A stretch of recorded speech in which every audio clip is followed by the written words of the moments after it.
The beauty of the Angus Convention is the people it brings together.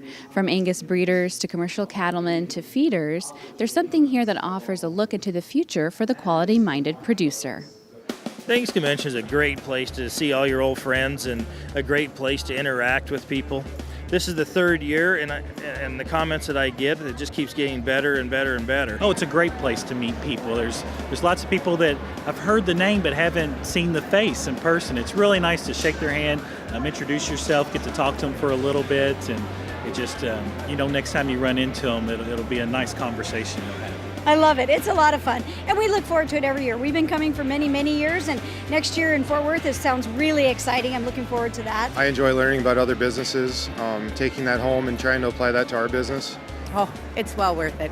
I have a sale in 10 days when I get home, and we came, and I'm glad we did. Really do enjoy the trade show. I really do. That's where we really mingle now. It used to have to be in a bar, as much as I hated that. Yes, I've met a lot of breeders, a lot of breeders from Indiana. I did the tour, met a lot of breeders there. I've met some Texas breeders that I didn't know, just being in it, new to the organization. Everybody's been friendly, forthcoming on, hey, this is here, that's here, and yeah, I've met a lot of great people since I've been here. It's been pretty good. And I look forward to coming to the Angus Convention every year to catch up with people in the industry and what's going on. So far, all of the educational seminars have been really, really good. Learned a lot of stuff, and anxious to come to another one. Everybody's here that they have cattle, and all the booths are in support of what we already do. Keep up to date with what new technology is happening and how you can apply it to your herd and to your business, and I appreciate the association bringing that to us. Joining me now on this stage is Howard Putnam, who's a keynote speaker at today's Angus University. And Howard is a former CEO of Southwest Airlines, and we're really excited to have you here to share your perspectives. Tell us a little bit about your career and the experiences you've had. Well, I was fortunate to grow up on a farm near Bedford, Iowa, in southwest Iowa. I learned so much on the farm about animals, teamwork, family, ethics, accountability, responsibility, and I have always said that was my first career, the first 17 years growing up, and laid the foundation for me for the rest of my business and aviation career, and I'm grateful for that, and I'm proud to say that I grew up on a farm. Yeah, very good. Well, you're in like-minded company here with our crowd. So what are some of those leadership and business lessons about culture that you shared with our farmers and ranchers? Yeah, I told them the story about Southwest Airlines and how we figured out we had to have a vision. We had to have a flight plan for all the stakeholders to know, not just the employees, but the customers, our vendors, our suppliers, our competitors. I wanted the competitors to know what our business was, and I'm going to try to expand the pie. I'm going to try to get more passengers, or in your vernacular, sell more Angus certified beef. And you do that by developing a brand and developing a network. So that's what we were able to do, and we figured out we weren't an airline. We were in mass transportation. So we were sort of like a bus or a cattle car. But people could see the value in it, low prices, on-time performance, fun people, and that's where the culture is so important, the people. And how do you think that translates or resonates back home with our cattle ranchers, whether they're working with their family day to day, taking care of the cattle? How do you kind of continue that vision and passion like you've learned? Yeah, you have to talk about it every day. You can't write it and hang it up on the wall. And a vision and your culture, it has to be alive and living. People have to feel that you really mean what you're saying. So sitting behind the oak door, the ivory tower, that doesn't cut it anymore. And whether you have one employee or whether you have 300 employees, the same attributes work. Well, Howard, we appreciate you being here and sharing your perspective with our audience.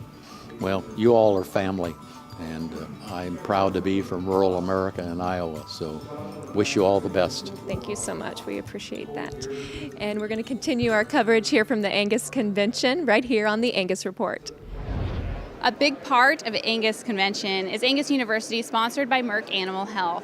What starts on the main stage ends up in educational sessions during the afternoon where there's a lot of focus on leadership. I found this basic element about leadership. If you can crowdsource the wisdom and knowledge from all the people that work with you, you will be almost unbeatable in your foray into life, provided there's a common culture that everybody ascribes to and follows.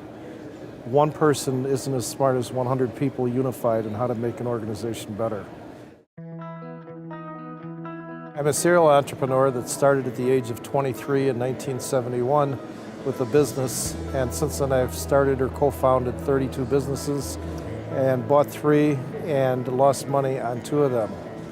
And there was an emergence, a big change in my life 10 years ago in 2006 when some young people, including my son, told me that I didn't change my leadership style, my management style, that they were going to quit and they were going to leave. And their direct words were, change or we're leaving. And that changed my whole perspective on what a leader should be. So I think what I've learned in my lifestyle with a family business applies to any family business, especially something like cattle farming. I was in a panel with Mark Gardner and Donald Brown talking about transition of family farms to the next generation and how to make that transition smoother and really positive for the generation that's coming in as well as the generation that is going out. Well, we talked about communication and how important that was in our operations and the importance of not only communicating but also valuing the priorities of each person that's involved in the operation. For instance, on our operation we have a purebred seed stock business, we have a commercial cow-calf operation, and we have a stocker operation. And each of the 3 have their specific interest, and they are all 3 different. And it's important not only to understand the priorities of every person in the operation, but also value those priorities. And you need to have leaders that understand the importance of leadership versus the importance of being a boss. Rather than leave it to be a presumed behavior, make it a defined behavior. Have core values that you believe in and that you call each other out for not behaving them. It doesn't do any good to say I'll always be respectful if I'm respectful and not respectful and someone doesn't hold me accountable for that. And I think that if more associations like this were as cutting edge and as forward thinking about creating an Angus University, I commend the American Angus Association for doing this. This is stellar for the participants and members of the association. And again, we would like to thank the sponsor of the Angus University, Merck Animal Health, for their support of the educational workshops going on here at the Angus Convention. We'll be back with the Angus Report after this. We stand for what we believe in. We believe in you. It's more than a job. It's your way of life. Who you are, where you live, and what you do. The way you treat your cattle, your family, your employees, and your neighbors. The water you drink, the air you breathe, and the ground you walk on. What you do every day gives families something to gather around every night. It's about doing what's right for your cattle, your land, your community, and your business. It's your livelihood, and it means as much to us as it does to you. We all believe in responsible beef. Let's stand together at responsiblebeef.com.